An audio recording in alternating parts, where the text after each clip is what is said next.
This is Lightning Power Lunch, presented by Reef Rum on the Lightning Audio Network with Dave Mishkin and Greg Linnelli. Pucks are going in. I mean, eventually they're going to go in. I think, you look at those games,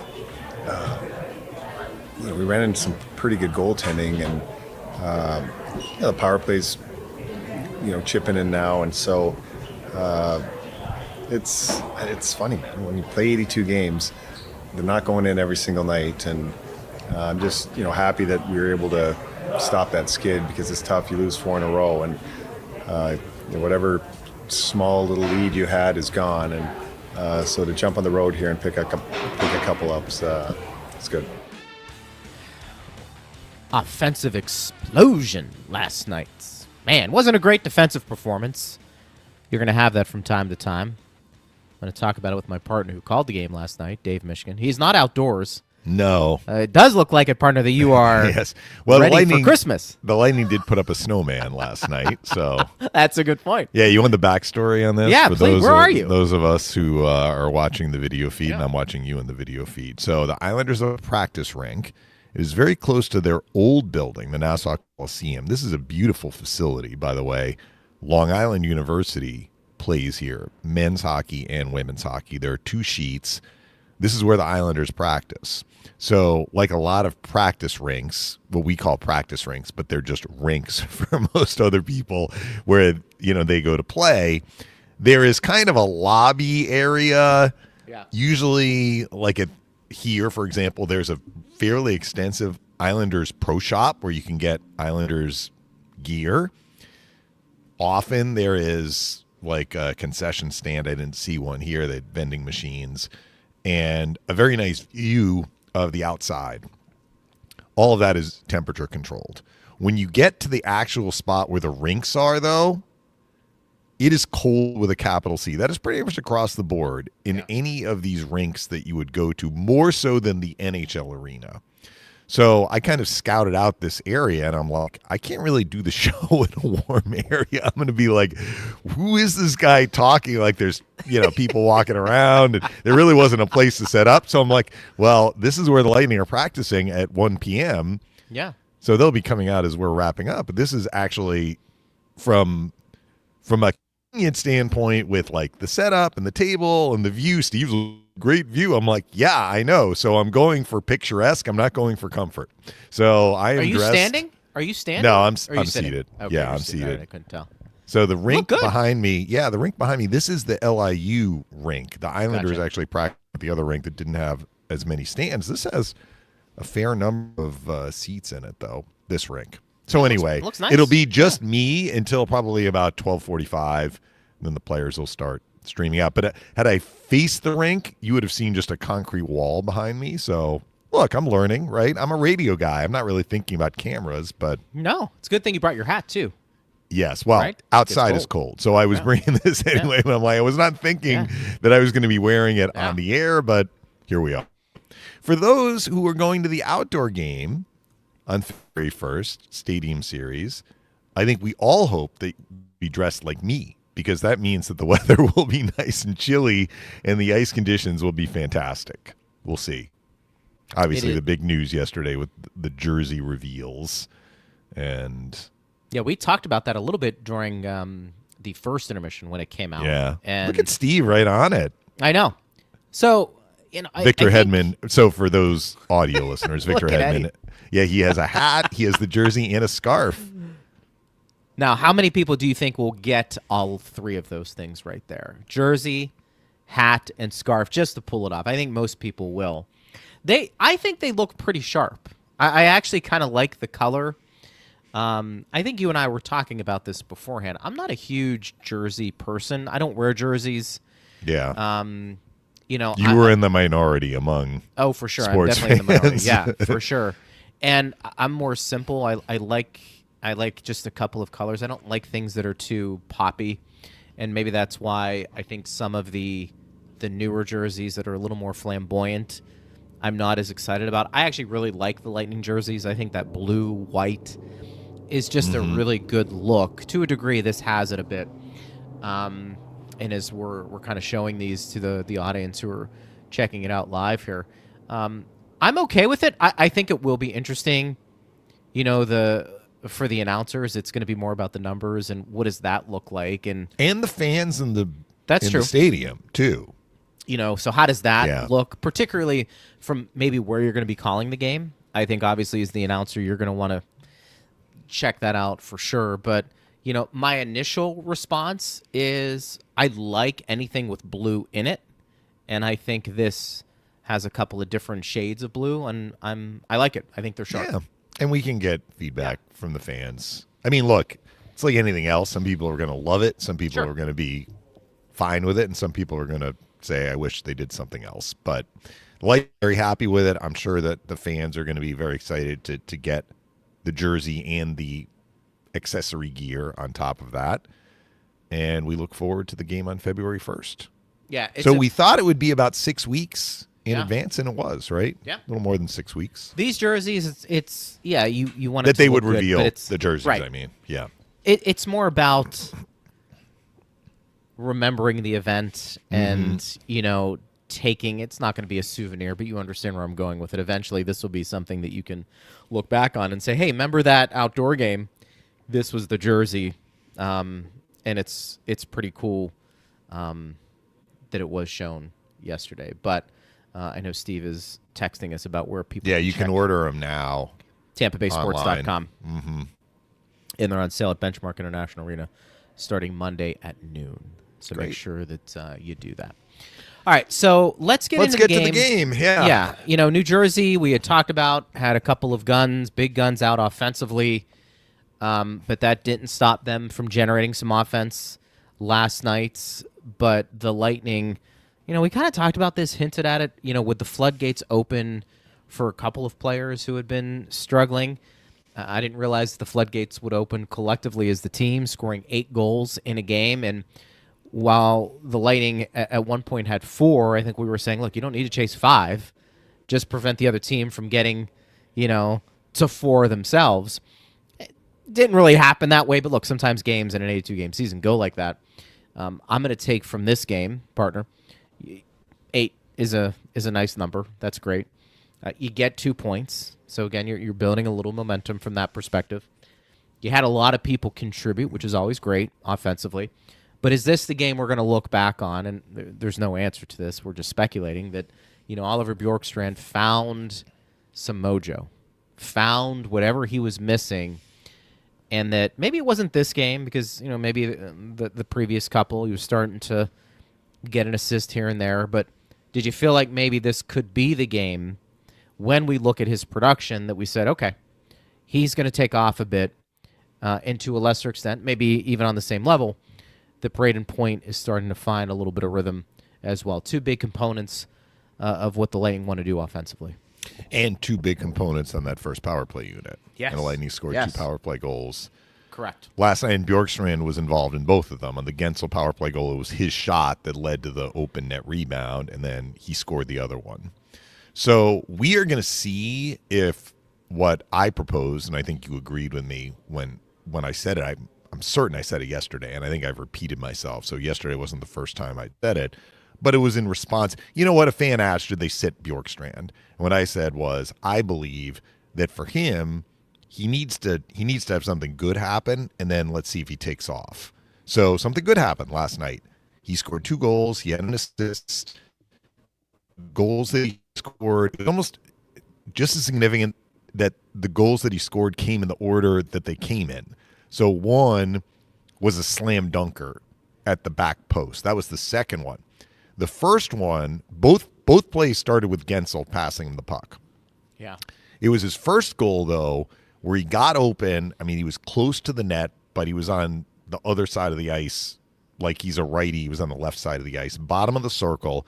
Gensel gets him the puck, and like the goalie is close to him. He snaps it. He snapped it in. He shot it in. It wasn't a redirection. It wasn't a tip. It wasn't like the second goal. I wonder, and we'll never know the answer to this, if he doesn't score that first goal, which I think is a confidence-building sort of goal. That's a Bjorkstrand type of goal. Closer maybe than some of the others that he has scored, but he used a shot. He put it up. He finished. it was a very nice finish. If he doesn't score that goal, does that second goal happen? Does Gensel's pass to him at the back post like explode off his stick, right? So when we talk about confidence, maybe it wouldn't have. Maybe, that was such a great play that Bjorkstrand would have finished no matter what. But I think his confidence was helped last night. I could see him handling the puck more confidently, honestly, even after the first point that he had, which was a really nice shot in the middle of the ice, on net, hard. That was Jake Allen, who was in net at that point. Had it hit him, but it was such a hard shot, he couldn't control the rebound. He was out of position. Gensel had an open net. I think that really got Bjorkstrand going. Then he scores the goal that, he has to make a play and shoot it in. I think it helped him. So let's see if he builds on this. That's what we don't know. So is he going to build on this? Like, he had a pretty good game in the at Vegas game that the Lightning won with James and Gonsalves. That line was probably their best line. He wasn't really able to build on it. I mean, the Lightning had injuries. James got hurt in the very next game, the one where the puck hit him in the face. And, Bjorkstrand wasn't really able to build on that, and he didn't even score in that Vegas game. Let's see if he can build on this. As the game itself, this was not to the standard the Lightning want or frankly need most nights defensively. It wasn't. But as much as they struggled defensively, the Devils struggled more. Some of that is the Lightning were able to finish on more of their chances. But I think also the Devils were worse defensively than the Lightning. So neither team really did well defensively. And in particular, the area where both teams struggled, and I'm saying this understanding the Lightning gave up 2 breakaway goals. The area where both teams struggled was trying to come out of their own end.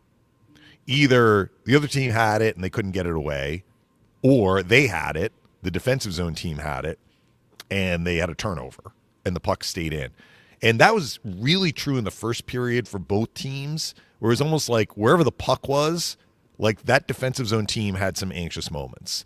And people are like, well, what are you talking about? The Lightning outscored them 4-1, So this is what I'm talking about. Yes, the Lightning got 2 quick goals on Markstrom.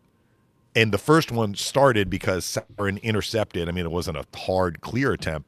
Like force of puck was not hard. I mean, it may have been difficult. But Sabrin blocked it, fed Paul. Paul snaps it in. Hit the inner bar. 100th career goal for Nick Paul. Another early goal for the Lightning. It came less than 3 minutes into the game.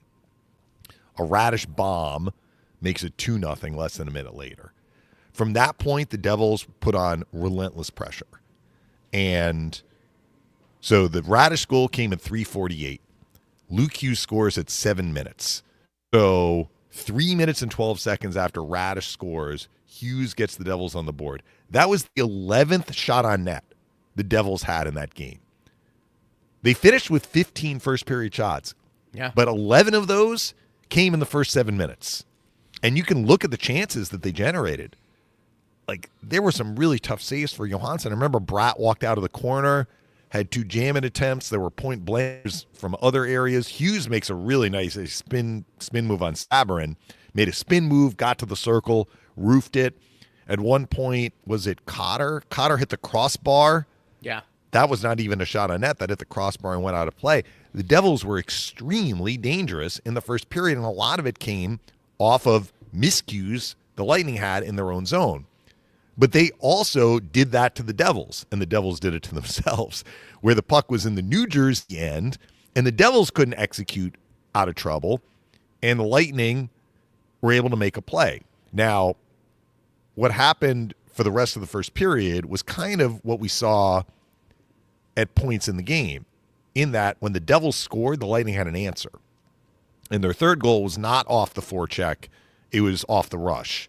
And Holmberg scores on a backhand. He now has goals in 2 straight games after he had only 1 goal in the first, 29. He missed 7. But for him, he scored early, didn't have another goal until the game in Montreal. Now he has goals in back-to-back games. That goal ended the night for Markstrom. I don't think Sheldon Keefe was happy with that goal. It was a backhander that kind of went to him from the side. And it kind of settled things down for the Lightning. I mentioned, the Devils had 15 first-period shots. 11 came in the first 7 minutes. They had a 12th, I think, at the 10-minute mark which was after the Holmberg goal. But in the final 10 minutes of the first period, the Devils only had 3 shots. So the Lightning got some juice from that Holmberg goal, and it kind of squelched the Devils a bit. And then the Lightning got back-to-back power plays, which helped too. So they had a full 2-minute power play in which they looked okay. I mean, they didn't score on it, but they had the puck, and the Devils didn't, right? And then they get another power play right after, and that's the Gensel goal. So on that particular play, the Lightning had a very, very good first period, in particular in the face-off circle, and they won a face-off. Point won it, but he didn't win it so cleanly that it came right back to the point where Radish was waiting for it. So Radish had to kind of step up to get it, and the Devils were thinking they could get it. So they made a calculated risk there to try and like almost bull rush the puck, and they got a little bit out of position. And what happened was Radish fed it to the corner to Gensel because the Devils had kind of flooded that side of the ice. That opened up the middle for Bjorkstrand. Gensel's such a good passer. I mean, he scores the goal play, but you think about the 3 passes he made to Bjorkstrand that all led to goals. He puts it right on Bjorkstrand's stick. Bjorkstrand's in the middle of the ice, has a chance to shoot. Allen comes out to challenge. Hard shot. Bjorkstrand shot. That's a Bjorkstrand shot. On net, didn't go in, but goalie is not able to control it. Bounces down. Gensel, after he makes the pass, goes to the front of the net. Devils are still kind of out of position. Stuffs it in. It's 4-1. So the Lightning were in control into the second period, and I thought they had this was their best defensive period. The Devils had very little activity until the latter part of the second period, and along the way, we see the Bjorkstrand goal. So what happened on this particular goal? This is, again, off an entry. So Point gets it across the blue line. He's on the left side of the ice, along the boards. He stops, pulls up. Devils players kind of converge to him. He goes cross-ice to Gensel. And I watched the replay. I'm like, how is Bjorkstrand so wide open? So a couple things happened that really helped the Lightning. One they had to do with, one they didn't have anything to do with. The first thing that happened was 2 Devils players collide. So Point makes the cross-ice pass, and there are 3 Devils around him, and one is coming back to try and get in the play who is tracking Bjorkstrand. That Devils player collided with another Devil. Right. 2 of them fall down. So that opens up the path for Bjorkstrand to go to the net, but there's still another Devils defender there.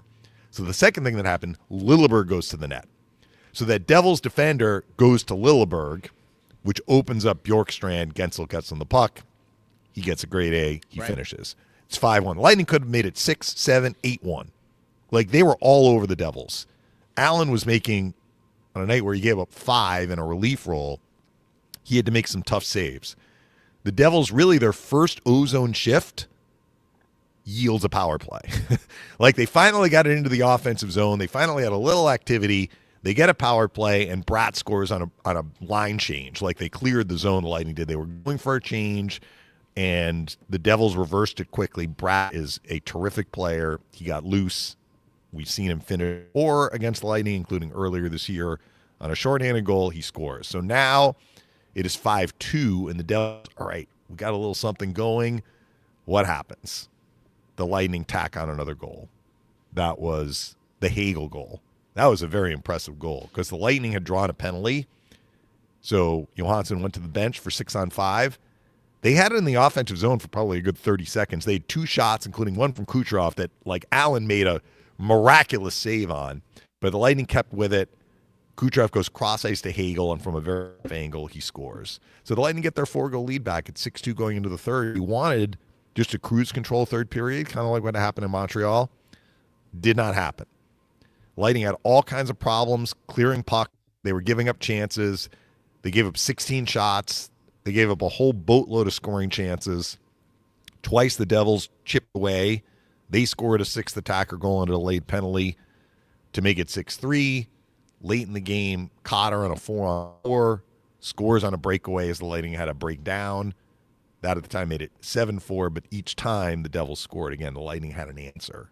So they responded to the Angus Cruikshank goal with Point forward, where Devils had a breakdown. Kucherov makes a great pass to him, and then the Lightning had a power play pending. after Cotter scored in the 4-on-4. So they got the 8th goal. At that point, it was pretty much lights out. There was only a few minutes left. So look, the Lightning did enough offensively to ensure that they were going to win the game. But what do we hear a lot from the players afterward? And I probably have sound to this effect. They were really saying we need to be better defensively. And you want to hear that. Like, they weren't saying, well, we got goals from 4 different lines, and, well, the power play went 2 for 3, and, well, our scoring slump's over, and, well, our top guys made plays, and, Bjorkstrand hopefully gets going. All of it seemed to be, not all of it, but a lot of it focused on, we don't want to really be giving up 4 goals. Our D zone wasn't so great. That's what you want. They didn't play to their defensive standard, and, maybe it's easier to do when you win the game, Greg, but I was glad to hear that because they didn't just brush over it and say, like, yeah, that was a great win, because there were some warts to it, but they scored enough. They won the game with their offense. They just don't want to make a habit of doing that. I think that's right, and I think we talked about some of the players that got going in that game, and I want to get to a couple of sound bites because I think it's important to reiterate who those players are, and then we can get to some questions at Bolts Radio. But here's Oliver Bjorkstrand on getting comfortable with this Lightning team and kind of his game the last couple of games. Yeah, I think getting here to trade at the line last year, obviously it's always a learning curve, but definitely helped me prepare for this season. And as far as system-wise, I think I haven't had any doubts on where to be or anything like that. It's just sometimes you just have some things you got to figure out for yourself. So I like to keep building on that and try to find my stride. I like it. Pretty matter of fact, right? Yeah. Hey, look, I'm in the system. I get it. Now I just have to find my comfort level. It's execution for him. I think so. He knows where he needs to be. It was just having that swagger, right? Hopefully he now has a little bit more swagger.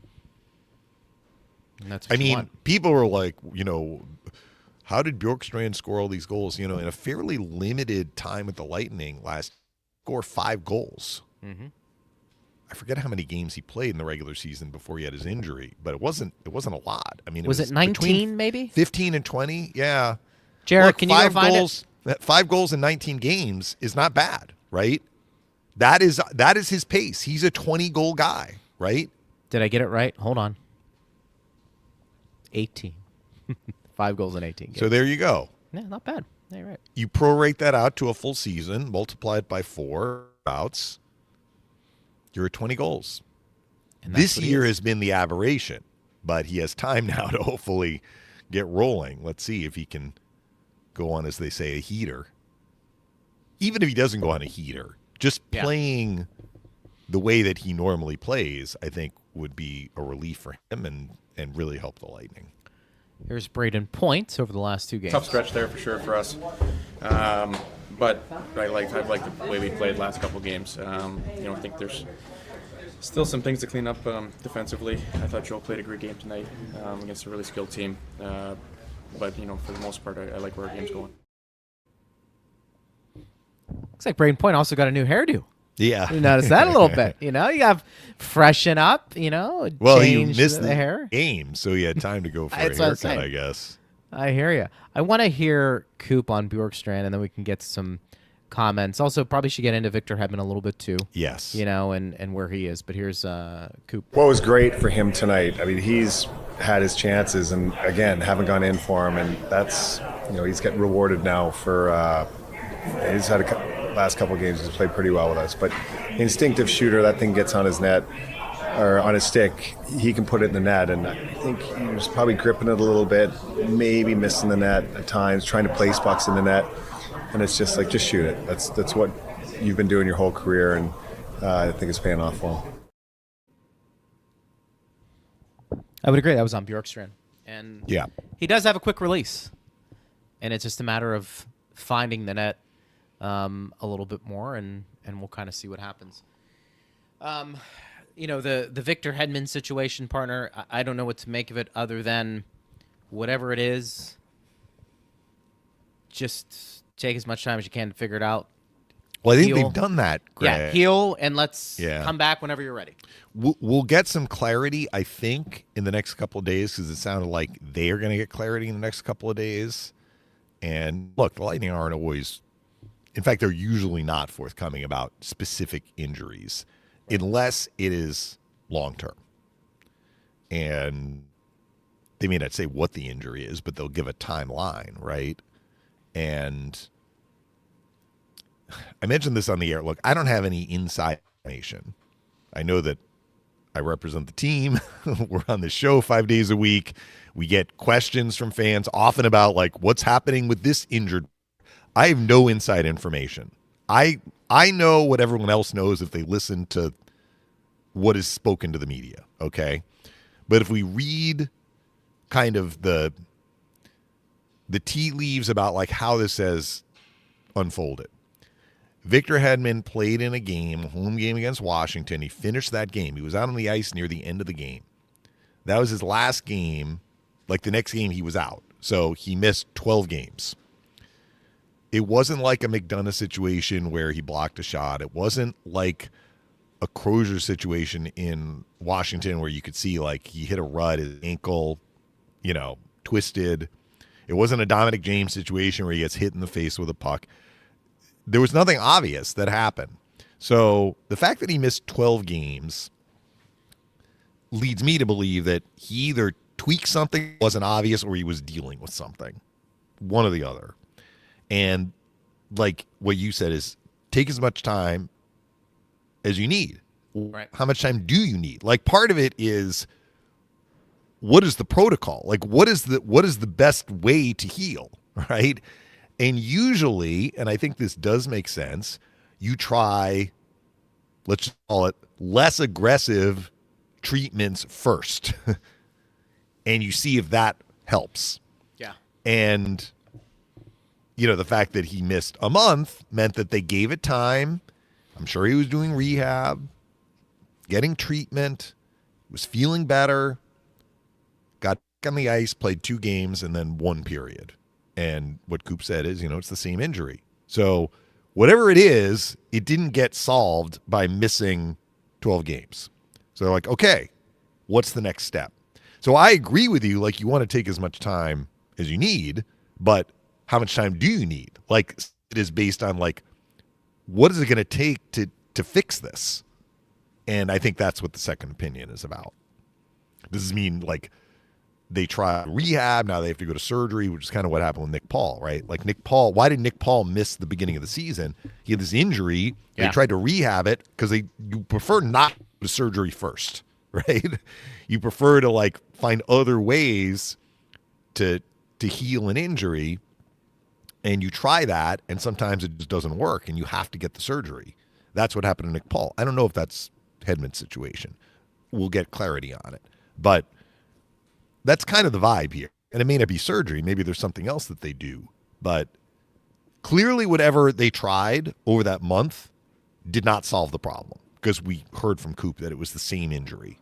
So that's why they're getting consultations and trying to figure out what to do. And we're going to wait and see.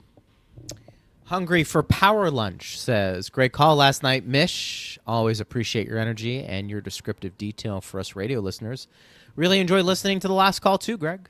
Well, we appreciate you. I love that handle, Hungry for Power Lunch. Let's get that going more. Yes. We need more people with Hungry for Power Lunch, and, like, they can designate themselves by a number. Hungry for Power Lunch 1, Hungry for Power Lunch 2. Everybody needs to be hungry for Power Lunch. Thank you for the comments, though. E4 says, at least the Bolts got the win last night. Can't say the same for the Bucks. See you boys at UBS tomorrow. Yes, I was not even aware that the Bucks had lost until this morning. That was because I saw they were up 2 touchdowns. Yeah. That happens. Well, as they say, like, as long as there's time on the clock or innings remaining in baseball, Yogi Berra famously said, right, it ain't over till it's over. So they clearly it ain't over till the fat lady sings, and I didn't see any fat ladies singing. That was a very tough loss for the Bucks. Yeah. Hopefully they can bounce back next week. Alan says the Bolts are rolling along. I love how this team, when they made a mistake, got past it by working hard every minute. And to paraphrase Greg, Kucherov rolled out of bed and got 4 points. So I will disagree with you there, Alan. That was not a roll out of bed game for Kucherov.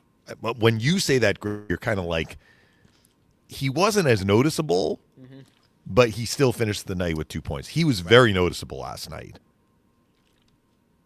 I mean, yeah, okay, the pass to Radish, he gave it to Radish. Radish shot it in. I'm But flattered that pass somebody to Hagel. Yeah.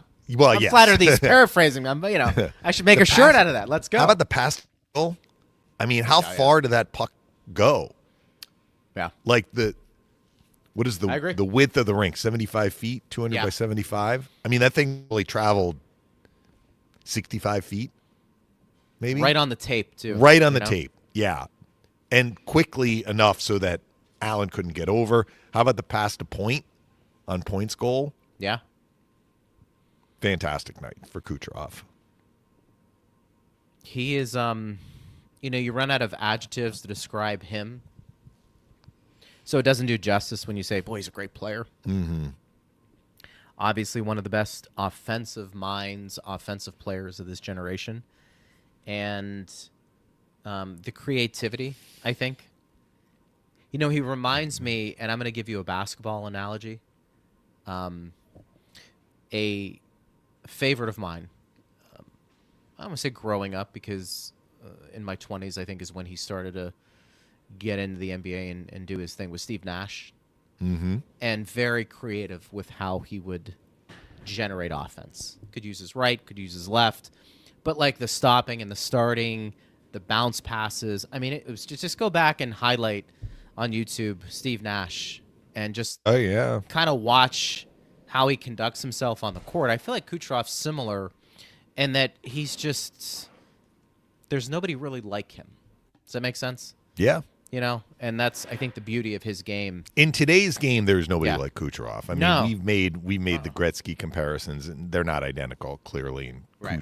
Kuch is not going to reach the heights that Gretzky reached point-wise. He's just not, because Gretzky was Gretzky. But the hockey IQ, the ability to see a play before anybody else can see it and know where the puck is going before it gets there, they both have that. Mm-hmm. Very few players have that to the level that Kucherov has it. FK322, what do you credit for this explosion in offense over the past 2 games?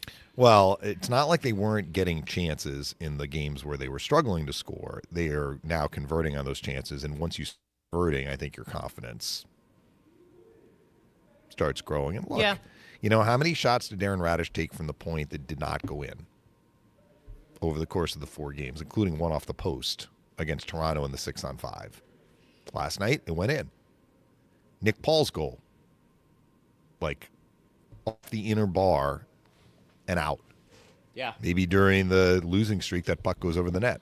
I mean, there's not much of a difference between going into the top of the net, hitting the inner bar, and just missing the net completely. So, I mean, there's just a little bit more finish. And I think, too, to their it's chances. It's the ebbs and flows of offense. Mm-hmm. I do. I think offense is more inconsistent than defense. Defense, it's typically about positioning and effort. And if you're in the right position, if you're giving the right effort, that typically doesn't go into a slump every game.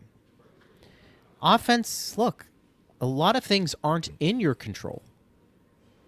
It could be maybe there's a lot of penalties in the game, and maybe your best offensive players are sitting. Maybe you're just not getting the puck. Maybe the feel of the puck just isn't there. Maybe you're playing a little injured. You're a little nicked up, and it's just not working. And so those things, plus it's just the human nature. You're just not going to be, for the most part, as a team collectively, scoring 4 or 5 goals a game, or even generating as much as you feel. So I think there's a little bit of that too, and maybe a lot of it. Jason says, agree with Bjorkstrand needing that spark and hoping he takes off. I hope they keep him on a line with Gensel and Point and keep him there consistently. Having those guys set him up will be helpful. You guys What do were you make of sharing that? the story that the Chief really liked the Bjorkstrand onto the Point Gensel line, even before, the last couple of games. I hadn't heard him say that. But he felt... So, look, Bjorkstrand can play in the top 6. Some of this is that, remember, at the start of the year, the idea was that Point and Kucherov would be together. So that wasn't really helping the Lightning do what they wanted to do. So Kucherov got moved onto the line with Hagel and Cirelli, and that has been a great line. So you're not going to touch that line. That opens up a spot at right wing on the Point line. So from that standpoint, it makes sense. And if he's going to continue to produce, I know it's only been a couple of games, but he's got 4 points in the last 2, Bjorkstrand I'm talking about. There's no reason to believe that they wouldn't keep him on that line. And also it builds chemistry for the power play too, because those 3 guys are on the power play with Kucherov and Radish. Chris says, great team win by the Bolts with everyone getting involved in the scoring. Happy for Bjorkstrand, but a bit sad for JoJo, who I thought played better, maybe. It played better than the score sheet shows. Hopefully we can keep it up on the island tomorrow. Also, you probably shouldn't fight Sabrin if you value your health. That might be a little bit of a we have to dedicate maybe a couple of minutes to. I mean, look, we spoke his praises the last couple of games. You came out and basically said, look, I like the guy. I think he can play. And I think you're right. And I went a step further and I said, I think he does what Douglas does, but better at this point in his career. If you watch the replay last night, he goes in and he hits the guy from behind. Luke Hughes, yeah. Luke Hughes. Dylan, you can see, starts coming at Sabrin. But Sabrin's got his back turned. But Sabrin immediately knew he needed to have his head on a swivel because he probably thought somebody was coming after him. This is part of that 13-year pro deal. Yeah. I've been around long enough. All right, I hit a guy from behind. Somebody in today's game is going to come after me. He turns.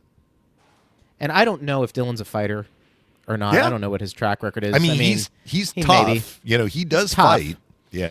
What was key to all of that? Not only was Sabrin left-handed, Dylan wasn't expecting him to just start wailing on him. I mean, as soon as he was still skating, Sabrin's coming with the fist, and it stunned him. He never recovered and adjusted to the fact that Sabrin was left-handed in that fight. Mm-hmm. Never. You could kind of tell. Like, he was holding on. I mean, Sabrin was just wailing on him. I mean, he got in at least 5 or 6 hits before. Yeah. Dylan was able to kind of grab him. But well, I asked him about it because I didn't actually the last little while. I don't pick who we get post game. I basically say to Lightning PR, just if the Lightning are going to win, just give me whoever, basically. Yeah, right. And so Chris Crenn, who was handling this on this trip, was like, and this is while the third period's still going on. He's like, how about Sabrin? I'm like, great. I haven't even met him yet. I just haven't crossed paths with him yet. I mean, his time with the Lightning has been very brief, right? So the first time I actually talked to him was on the air last night. And, I asked some questions because he's acclimated so smoothly when he's come up. So I asked him about that, and he credited the coaches in Syracuse and, the system. And he I'm playing on a good team. That matters. I asked him about the depth scoring, and the Lightning got goals from all 4 of their lines, 5-on-5. And, talked to him about that. And then, before we ended, I was like, look, I got to ask you about your ability fighting because, you've shown Lightning fans, like, you can fight, and especially that left hand. And, he's well-spoken and modest. Like, that's what I took out of that interview. And he's like, well, over the years, I've taken some punches back as well. But the benefit of being a 13-year pro, and he's like, I found that I'm not sure that he is actually left-handed. Some players who shoot right are left-handed, like Braden Point. But he said, it almost sounded like he's decided to make his left hand his dominant hand in fighting. And, not everybody is ready for that. Some players do that, though. Like Luke Schenn, I remember, is a lefty. Like, he shoots right, but he's left-handed and punches with his... I mean, Luke Schenn can punch with both. But you're right. Like, Sabrin has been impressive when... Not just the Ekblad situation, but he's had a couple of other fights, and, he's acquitted himself quite well. Does he... I mean, you start getting into the conversation, is he on this team when everybody's healthy? Because I don't think you have to worry about his development. Well, everybody is healthy except Dominic James at the forward position. Right. So if James comes back, I mean, when he does, Sabrin to me has shown more in a limited role. And he, I think, does something on this team better than anybody else, which is to drop the gloves. I mean, if that story's true, Eric, I forget what game, maybe it was the Panthers game, when he was asking guys if you want to go, and nobody would go. Now maybe that was time and place. Eric did interview him. Eric interviewed him though at one of the home games during the regular season after the first period. He might have, but like, if does he have a reputation as a guy you probably want to look? I mean, that's a bad dude. Mm-hmm. You know. Anyways, what I'm saying is, and this is just probably more of a credit to him, he's looked the part of an NHL player. And he's impressed enough, I think, for both of us that if we said he's going to be on the NHL roster from now until the end of the season, based off of what we've seen, I don't think that's a bad thing. Yeah. You know? Good for him. That's a good story. A guy who got an opportunity. And you know what he also said to you, I think, in the interview, was that there's a staff that believes in him. Yeah. When you get into this confident, it's like this in any walk of life, partner.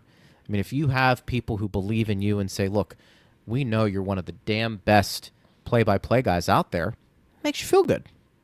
You know? Or you're one of the best accountants, or, man, you're really good at this. Mm-hmm. It gives you some confidence. And Chief talks about this all the time. He said it's amazing how players at this level can have their confidence shaken when things aren't going well. And I've always maintained, I think to be a professional athlete, what separates you from those who aren't is your mental makeup. But even the ones who are able to, you know, good player to Hall of Famer, mm-hmm. it's probably this really belief in yourself that is unwavering. It's hard to do. Yeah. Not a lot of people get there. You may get it in spurts, but a lot of people just don't get it. Chris says, great team win. I think we read this, didn't we? Yeah. Did I read this already? Yeah, it was about the Savarin. No, that's okay. Oh, come on. They're all over the place well, here. He had the part at the beginning. But look, you know, Johansson's fine with the win. I mean, yeah, he faced a couple breakaways, which is unfortunate. I think with a backup like him, it's less about stats and it's more about W's, because the stats could get ugly. Mm-hmm. He may not be playing as much. He might be getting that second game of a back-to-back. I mean, this is one of the true franchises where you really have a legitimate number one. Some other franchises, you can make the case, we're going to go 60-40, 55-45. This isn't the case. Andrew says, do you think that scoring all these goals the last two games will maybe loosen guys up facing Sorokin? He's been good, so good. I otherwise would fear guys gripping their sticks too tight. All right, before you answer that question, go ahead. I'm going to make an unpopular statement. Maybe it is, maybe it's not. I don't think Sorokin has been somebody who has stolen two games from the Lightning. I think he's been good. I don't think it's been like, man, I don't know how to. I don't know how they solve this guy. I think what's impressed me more has been the Islanders. Mm-hmm. Defensively, more so than Sorokin. He has benefited from the good play in front, and he's made the saves when he's had to. But, partner, you know more than I do on this. I mean, do you feel like Sorokin has been playing out of his mind in two games against the Lightning? So I think the one goal allowed in 120 minutes by the Islanders in the two games against the Lightning has more to do with Islanders' defense. By defense, I mean like team defense, than Sorokin. But Sorokin has contributed. Like, Sorokin has played well. The way I would look at this question, what do they need to do? They're gripping their sticks tightly against Sorokin. Look, the Montreal Canadiens, the first team the Lightning, scored a bunch of goals against in this two-game stretch, they've been a bad defensive team this year. Like, the stats tell us they have been one of the worst teams in the NHL. Now, they started a rookie goalie last night in Pittsburgh. I didn't watch the game, but, they held the other team to 2. They won. So that was the Florida kid. Right, Florida born, yeah, yes. Yeah. So was it that, he kind of stole the game? Did Montreal defend better? Who knows? The Canadiens did not defend well against the Lightning, and the Lightning converted. Last night, we just talked about the Devils did not defend well against the Lightning converted. We don't know what's going to happen tomorrow afternoon, but if the Islanders play the way they've played in the first two games against the Lightning are not going to get the sorts of scoring chances that they have had in the last two games. So it may be one of these lower scoring games where they are going to have to bury the chances that they get and beat Sorokin on fewer chances than what they've had in the last 2 games. But they don't need to score 6 or 8 to beat the Islanders. But they need to score more than 1 or 0 probably. So we'll see. They're going to run into teams who are going to defend them better than what they've seen in the last 2 games. Some of it is them, they're converting on chances, but some of it is the other team. The other team is giving up those chances, right? Maybe the Islanders will have an off game tomorrow too, but I like their team. I like how they play defensively. I like how hard they compete. They have a bunch of injuries that hasn't seemed to have affected them. Although I do think that they lost Horvat last night, which would be a huge loss for them. I don't think it's a serious injury. I think they said it was day-to-day, and maybe he's not going to miss any time. But pulling him out is a very significant hole for the Islanders because they're already without Pajot, their other top faceoff guy. Right. So we'll see. But the fan asked the question, how do they beat Sorokin? I think they just need to go into the game understanding like they probably need to defend their way to a win and do a little bit of a better job of converting on the chances that they get. Shoot up on Sorokin too. They've not shot up on him. I mean, speaking plainly, some of that is the Islanders are getting in the way. Very few second chance opportunities too. That was one thing Rob Zettler talked about after the first period in Montreal. Like they created chaos, they created traffic, they were hard on the other team in front of the other team's net. So that's something that they can do. But you got to find a way to get a puck past this guy, and they've really not shot middle of the net up on him in the last 2 games. Everything has been middle of the net down, and he is all of it, except for one weak goal that James slipped past him on the short side. Might have surprised him a little bit. Tonight, enjoy some Refrum, smooth, versatile, now pouring at Benchmark International Arena. Order a Tropical Wave or a Lightning Mule and taste why fans are switching. Refrum is a premium craft Florida local rum built on authenticity, quality, and easy drinkability. Ask for Refrum by name. Go Bolts. Enjoy. We have 15 minutes left, Greg, and you hear the pucks on the ice, so I'm going to be smart and shift myself here. And so Please I'm do. looking as opposed to getting hit in the back of the head. So I don't want you to get hit. I will be right back. I do not want you to get hit, partner. That is not what we want. Basil says, not the best defensive effort, but must be hard to concentrate on buttoning it down when you're scoring like crazy. Devils were really dangerous much of the game. Key to the game was that Tampa Bay answered every time the Devils scored, did not let them build momentum. I would agree with that. I mean, that's a good point. Sometimes you need to outscore your opponent. Yeah. Have a high-scoring game. And I just think you don't want to make a habit of this. And they haven't. They haven't made a habit of it. Bolts Breakdown says, what'd you see from Chucky's game? 8 goals, but he still finished -1. I didn't notice him being particularly bad, but then again, it was hard to see anything bad last night. So he was the defenseman who had his fingerprints on the Cotter goal, which was their 4th goal. That's why he finished -1. He must not have been on the ice for... So remember, the Lightning scored 2 power play goals. So in terms of pluses, they had 6 goals where there was a plus awarded. I remember the 6-on-5 goal was Crozier and Carlisle. They were out there. Obviously, Radish was out on the goal that he scored. I'm trying to think of the other even-strength goals that were scored. It's possible this dude was out for 1, 4, and 2 against. But I remember he was one of the 4 skaters that were out on the ice when Cotter got around him. He didn't quite angle himself properly there. So, yeah, it's unfortunate after he finished +5. Lightning went 8-4. He has to take a -1. But I thought he played well. You know what he does that I really like? Because the Devils, when they were forechecking hard, they were hard on pucks.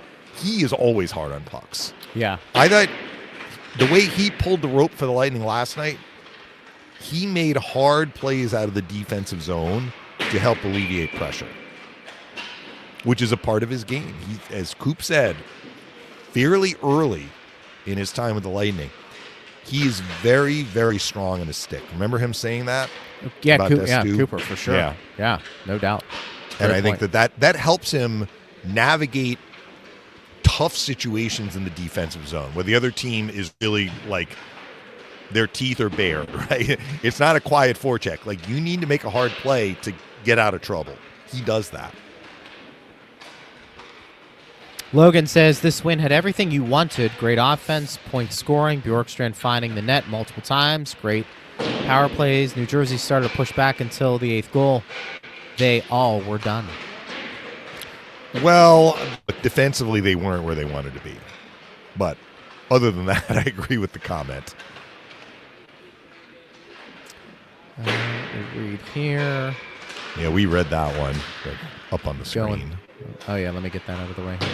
Hide that comment, baby. Hide it. FKA says Sabrin is awesome. Yeah, I agree.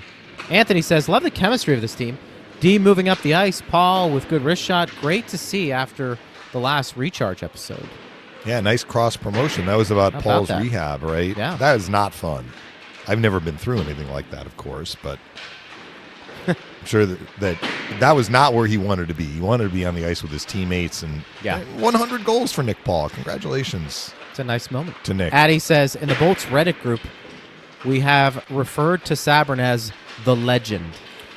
Well, look, Sabrin endeared himself to Lightning fans with his 17-second appearance in that preseason game, right? With what he did to Ekblad in those 17 seconds. That endeared him to Lightning fans. Say what you will about kind of the frontier justice that sometimes happens in this sport. But beyond that, so first of all, the Lightning were very nimble in getting him through his 4-game suspension. So when they wanted to call him up, they were able to call him up and use him. So let's not forget that. The first month of the season, he served his 4-game suspension as still so Syracuse didn't have him maybe for a game or two, but they helped him get through his suspension. So when they called him up, which they did when they played the Rangers in mid-November, they were able to call him up and use him. He has played well. He's played very well for the Lightning in 5 games now? Yeah. Goal and 2 assists. Right. Couple of fights. Solid in the D zone. His line, whichever line he has been on, he's played with Douglas and Finley. Last couple of games with Paul and Douglas. That line has looked good. They had a couple of shifts, all 4 of the lines had this, where they got stuck in their own zone, because that was what the Devils were doing to them at times on the forecheck. But I thought they had a good game. Douglas had some more scoring chances. They weren't necessarily grade A's, but that line did create, and they got a goal. And it was the opening goal. The thing about their bottom 6, their whole team can skate, but the bottom 6 can skate. That's what separates them from previous lines. They can play, but they can move. They can move around. And I love that about them. Enrico says, I know this is hockey, but how to deal with consistency? Well, every hard. team aspires to be consistent. It's a tricky devil, isn't it? No pun intended, based on the Lightning's opponent last night. It's hard to be just machine-like. That's why we talked about, and trust me, I'm not going to keep talking about the Panthers indefinitely, but which I haven't. But at the start of the year, I was praising them. Right in the playoffs last year, I was praising them. What they did in the playoffs last year was as close to machine-like as you're going to see in a playoff run. I thought they played better last year in the playoffs than they did the previous year when they won the Stanley Cup, because they were their consistency level was off the charts. They had very few hiccups. And you think the stakes are at their highest, the hockey is the hardest, the intensity of the games, the frequency of the games, it's 2 months, it's 4 rounds. For them to churn that out is very, very rare. Usually teams that win the Cup, they aren't quite at that level for the whole run, right? Maybe they build up to it, or they have, an odd game, bad game here and there. They might be down in the series. They have to, battle back. The Panthers were down in the second round series to Toronto. That might have been their only dip. But so the fan was asking about consistency. That's what you aspire to, and usually the teams that can get the closest to it have the most success. But Agreed. There's another team, as you say, Yeah. Greg, there's another team that gets paid, right? Like they're trying to impose their will on you, and you have to overcome that. It's why this Lightning's window has been open as much as it has, because while you have some younger players complementing the veterans, what's the one thing you get with veterans for the most part? Consistency, production. And I think that's, in sports, as Mish alluded to, it's the hardest thing to achieve. The good teams typically have more consistency than the ones below. How do you get it? The simple answer is you have better players. I know that may sound too easy, but I do think good players make for good consistency. Mm-hmm. I think that's just kind of how it plays out. As you can see, Greg, I switched my glasses where I can see the ice and not see you so well. That's okay. With age comes wisdom. My hair looks okay. Less reliable vision. I just wanted to point this out because I thought I saw this and I'm confirming What it. did you see? Well, Dominic James is on the ice in a regular jersey. So, well, that's very good. Yes, that Breaking is good news. I mean, practice hasn't officially started yet. We got another couple of minutes. Is there anybody you can pull over to say hi? Is Julian there? Yeah, unless I'm mistaken, I see Vasilevsky on the ice too. So okay, good. Ed Encina is here. I'm sure he'll be posting all of this stuff. But he should be listening. We're in to the show. moment here. Our show is wrapping up as the team is. He should be listening to the show while he's taking notes. Because I'm not sure he can hear me. Well, with the din of the pucks hitting the boards. That's the other thing about practice rinks. I think the ambient noise is louder usually.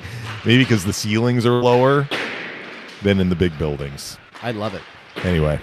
This just has a great feel to it, you know? I don't know if we can answer this question, but I'm going to post it. Cooch says, hey, I come down from Canada for the Stadium Series and watching 3 games that week. Are practices able to be watched by the public, and how do I find that out? Thank you, guys. So when the Lightning are at TGH Iceplex, you can go in there and watch practice, but I don't know how far in advance they set that schedule. And I get it at a month at a time.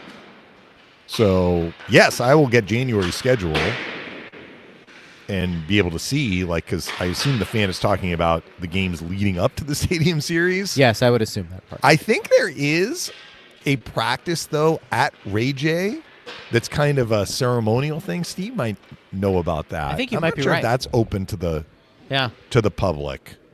The ones at Benchmark International Arena are not. When they practice there, you can't just walk in and go into the bowl. Yeah, right. Yeah.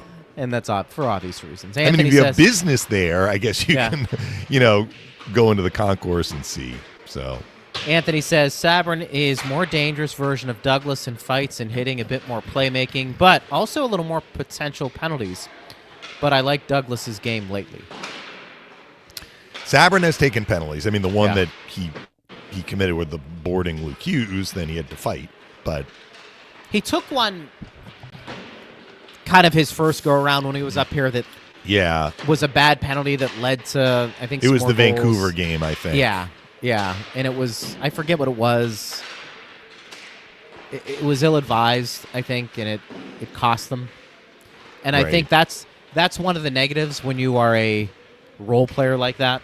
Mm-hmm. The 13th or 14th forward on a team, is that you can't take bad penalties. That's like don't get scored on and don't take bad penalties. Yeah. Do everything else. Play hard, check, fight, but you can't, particularly an offensive zone penalty or one that's just a tripping, that's going to find you in the press box more times. For what it's worth, the 2 penalties that he took last night, the Lightning killed both of them off. Yeah. So. And we didn't even get into Darren Radish again, partner, but what a story this is turning into, huh? I mean, just continues. I said on the air, because remember he had gotten that acknowledgement that he had the hardest shot that resulted in a goal. He scored it not that long ago, but I remember the league was like, Darren Radish, 100 miles an hour, 0.2 or whatever it was. So there have been harder shots, but those shots either didn't go in, like they missed the net, or the goalie made the save. This was the hardest shot that went in the net. I don't know about the one last night. Like that was a bullet. I mean, he blasted that. So I don't know if that one eclipsed his other. But I mean, he's a weapon from the point. He's especially a weapon when he's in the middle of the ice, too. That's where he scores a lot of those slap shot goals. With Hetty out of the lineup, he's even more valuable to this team. It's just how it is. Mm-hmm. It really is. All right, so tomorrow we talk. You will be broadcasting the game. That's what? Where it's our 3:30. 3:30, and it's quite kind of like that Amazon Prime no, game. is it like 4 o'clock basically? Steve has the official start time. Islanders are doing their Hall of Fame ceremony tomorrow. Well, look, it's an afternoon game, so I don't mind it. 3:51. Even later than that Monday. Might as well just. You know what? Honestly, we should just tape this, have this show, and play it for the pregame. That's what we should do. You want to put your feet up on the weekend. And then I want to say, kick back and relax. Coming up next, I'm going to be talking to my partner again, Dave Mishkin. Hey, Yes, Jared, get a feature. Let's go. So the Lightning are done with Washington, and they're done with New Jersey, and tomorrow they will be done with the Islanders. Yet they still have not played Buffalo, right? It's funny with the schedule sometimes. Incredible. All right. Great week. This was a lot of fun. Thanks to all involved who listened. We appreciate you guys so much. We'll be back in this setting on Monday. But I will talk to you, partner, tomorrow. Yes. Once we get a little closer to puck drop. And then we'll have the show on Monday, which is another game day. Lightning and Panthers. Heck yeah. From Tampa. It'll be a little fun. Have something to talk about there. All right, partner. Great job, as always. Thanks to Steve Versnick and Jared Johnston. Thanks to everybody for listening. We appreciate you guys. I'm Greg Linnelli. You've been listening to Power Lunch on Lightning Radio.